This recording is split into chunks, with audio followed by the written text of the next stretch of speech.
नमस्कार. लेकीचं घर हेच वयस्कर आईचं माहेर. ऐकूया विनया देसाई यांचा हा लेख. सहस्त्रचंद्र पाहिलेली आणि तितकेच श्रावण पाहिलेली आई अनेकदा माहेरपणाला माझ्याकडे येते, तेव्हा श्रावण नसला तरी तिचं येणं हे प्रत्येक वेळी आनंदाचं श्रावण असतं. यायच्या आधी कॅलेंडर पाहिलेलं, कुठला बेत करायचा, काय वाचायचं, काय आणायचं, कुणाला भेटायचं, सगळं ठरवलेलं असतं. माझ्या घराच्या 40 पायऱ्या चढून ती सावकाश येते. मग कुंड्या बघणार. किती गं तुळस छान आली आहे, गुलाब सुखला, पाणी घालायचं विसरू नको गं, मला सूचना करत पिशवीतून वाळलेल्या गोकर्णाच्या 2 शेंगा काढून कुंडीत लावताना म्हणते कशी, निळी गोकर्ण आहे गं, छान वेल येईल बघ.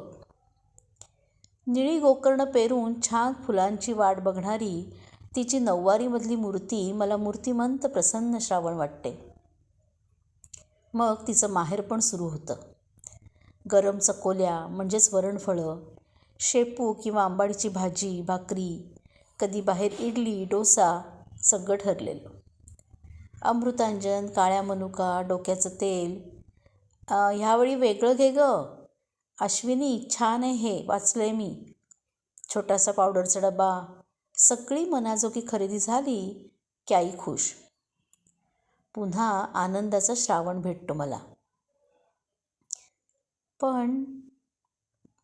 पण यावेळी मात्र मला वेळ देत नाहीस. डायरीत तुलाच निवेदनाला लागेल म्हणून लिहिलेलं वाचलं नाहीस. स्वेच्छानिवृत्ती कसली गं तुझी?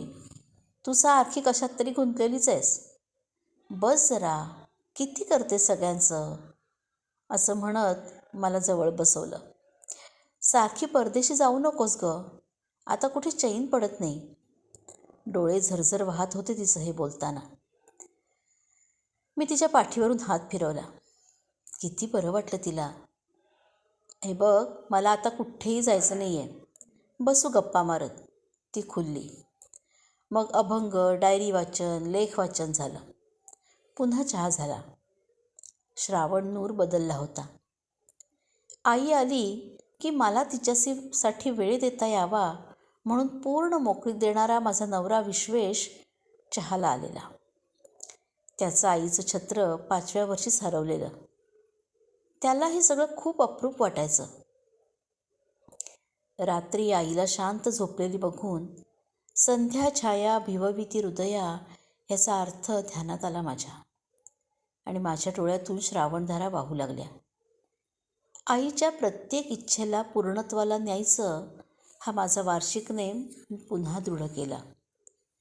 आईचं माहेरपण करायला मिळणं यापेक्षा सौभाग्य ते कोणतं, नाही का?